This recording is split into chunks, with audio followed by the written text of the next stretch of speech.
Good afternoon, good morning. This is Mark Johnson from Loyalty 360. Hope everyone's happy, safe, and well.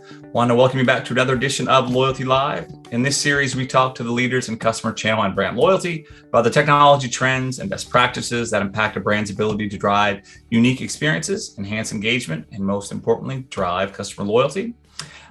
We take topics of concern that we hear from the brand community and we take them to the agency, technology, and consulting space, our partners in that arena, and to get their perspective on what they're seeing and how they're helping their clients in these endeavors. And today we have the pleasure of speaking with Patrick Tripp, who is the Senior Vice President of Product Marketing for Cheetah Digital. Patrick, how are you today? Great, Mark. Thanks for having me. Great. Thank you very much for taking the time to talk to us today. Today, we are discussing a topic or have a great deal of interest around program fraud, internal gaming on programs. There's a growing interest in this area. We've had a number of member-only meetings recently. They've kind of discussed the topic, and it is a huge area of growing concern, as you know. As a thought leader in the customer loyalty space, what type of customer loyalty program fraud and gaming are you seeing today? Yeah, as working with some great brands across the globe, we see different types of customer loyalty fraud, including things like lack of controls, really about sign-up fraud, right? Signing up for multiple accounts and accessing benefits that way. Referral fraud is another big one, right? Referring customers to friends and family with limited controls in place around that. Employee fraud, we find it sometimes happens in the quick serve restaurant industry around employees gaining access to credits and discounts that are not consumed by customers. You even have things like bot attacks, right, that are just going in and writing scripts and just redeeming credit and rewards. So we're really seeing quite a bit of different things out there, and we're trying to help our customers find the right solutions. Absolutely. Has the prevalence of types of fraud, gaming changed during COVID? What are you seeing in that regard? There's different types. Is it more frequent? Well, with digital transformation, and we work with some brands that have really brought their businesses online more than ever before in an accelerated time frame. We find that actually things aren't that vastly different. We don't see a huge amount of fraud necessarily with the shift to online, but there are, like I was mentioning, some of those bot issues and some of the hacking that is happening across different systems, which can contribute to some of the challenges that brands are seeing out there. But we're not seeing a huge shift quite yet on that. Okay, absolutely. When you look at brands, one of the things that we hear when we speak with them, in the small-sided meetings or even just in the course of an interview with them, there's a realization that fraud's going to be there, gaming's going to be there, but they're trying to limit the most egregious forms of fraud and gaming, the ones that have that brand impact. What are your thoughts regarding how brands are approaching fraud and ideas about how brands may actually limit that most egregious type of fraud? Yeah, way brands are reacting right now is very ad hoc. It's very reactive. It's sort of, I think, having to do with the flaws in the program design methodology and not really thinking more holistically about the ways customers engage, and as well as internal employees are trained. So really you need to think about factoring that in to the design of the program. And it's not always the software. Software is a contributor in some cases, and it can help you solve some of the problems. We think about AI, machine learning, and pattern recognition being a contributor to helping brands really revise and review that. But the program strategy, program design are a big part of it. But on the software side, I think, having that better single customer view, and we talk a lot about that at Cheetah Digital, being able to have all that's knowable about the customer and the data and the history and the transactions all together unified is key, right? To be able to understand whether there's duplicates or other egregious entries. Being able to track, manage that, AI machine learning, being able to determine anomalies in the system, being able to determine if things are being violated. And certainly the ability to better personalize in the system through the solutions, through unique, individualized offers and content really will help in the program design strategy. Absolutely. You mentioned kind of an ad hoc procedure. That's definitely something that we see with regard to brands as well. They don't have standard operating procedures, SOPs. They're not getting a lot of insight from their customer experience or customer loyalty provider, and they're kind of having to do it on their own and kind of figure it out kind of in flight. Should brands have SOPs, and how do they create them? And when you look at this kind of flying by the seat of your pants and being ad hoc, how can that hurt brands in that regard?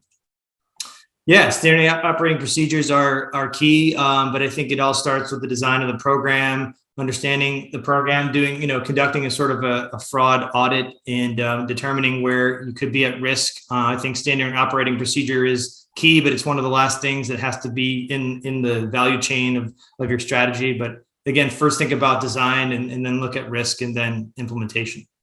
Okay. You mentioned that you're helping your brands in a number of ways. And to your point, having kind of that holistic perspective in store, online, looking at kind of the breaches and being able to PII a person if they're gaming kind of a program is very important. But there is kind of a challenge we hear more and more about is kind of a lack of reporting, kind of a lack of insight coming from their current customer loyalty platforms. Obviously, you mentioned some things that you would do at Cheetah Digital. How do you help your clients identify fraud in within your reporting processes? Yeah, definitely. Reporting and analytics is key to any successful loyalty engagement program. And as I kind of mentioned earlier, being able to recognize patterns and identify fraudulent activity in the system is not going to be the be all end all solution, but it will help significantly to alerting program leaders around what's happening out there, recognizing patterns, surfacing them, and taking action. Dashboards that can then alert marketers to key events that need to happen, and notifying proactively around things. And this could be done, with machine learning for sure, but it can also be done through marketing rules that you can create in the system that can determine on the frequency of redemptions, or on the different types of codes that are generated after a certain amount of time they need to be deactivated. Or if you determine, an anomaly or an account that's fraudulent, you deactivate that account, instantly. So there's some great proactive checks and balances that you can go about in the system to be able to address that. Okay. Another area that we hear more and more about is kind of employee fraud. Someone who may be at a restaurant who swipes the customer loyalty card 15, 20 times potentially. And then treats their friends and family to dinner that evening. How are you kind of addressing that? And what are you seeing in regard to employee gaming, employee fraud, internal fraud? Yeah, even Best Buy, I think there is some issues around that, and that's not one of our clients. But employee fraud is a challenge, and we see that as well in the quick serve restaurant side of things. And it's difficult because of the high turnover in those employee bases, where those employees may only be on board for a few months. There might be younger people are going to college or whatever, and they're not able to, fully understand and implement the policies that are in place. But, ensuring that employees are brand advocates, that they're representing the programs, that they're trained adequately, their understanding of the program and the education is really key in that case, and it's difficult. It's a real tricky one, but we are seeing that in some cases, like I mentioned earlier, and like you mentioned, fraud happening where employees are potentially taking advantage of some of the rewards that customers may have earned. Absolutely. And I think you touched on kind of the employee fraud is as you mentioned, kind of a growing area of concern and interest. Brands usually do some sort of discussion around fraud through the onboarding process, but depending if that's reinforced or not, it can be a challenge there as well. How should brands be training their employees as to the impact of fraud, both from the impact on the brand perspective, but also how they look at it internally? Yeah, it's looking out for some of the signs and signals of fraud, and being able to educate them on cues and clues on how to monitor that, because that could end up being like literally money laundering could be happening through gift cards, right? As people come in and purchase cards and redeem rewards and return items, right? And the ability to be able to spot that and recognize that through thorough training and general awareness is just something that employees need to be able to help brands to on the front line to really address. But definitely, training and really being able to spot some of the significant changes that they see. Perfect. So when you look at one or two things that brands can do with regard to kind of helping to identify fraud to bring it more to the fore, are there a couple things that brands can do to make some quick wins, to have something they can show that impactful to their organization?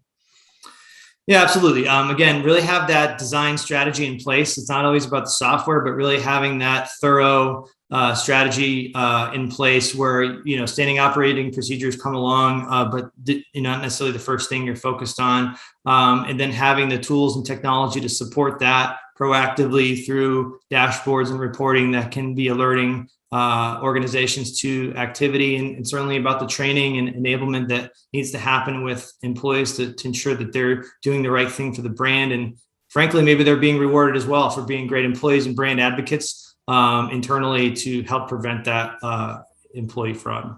Okay, great.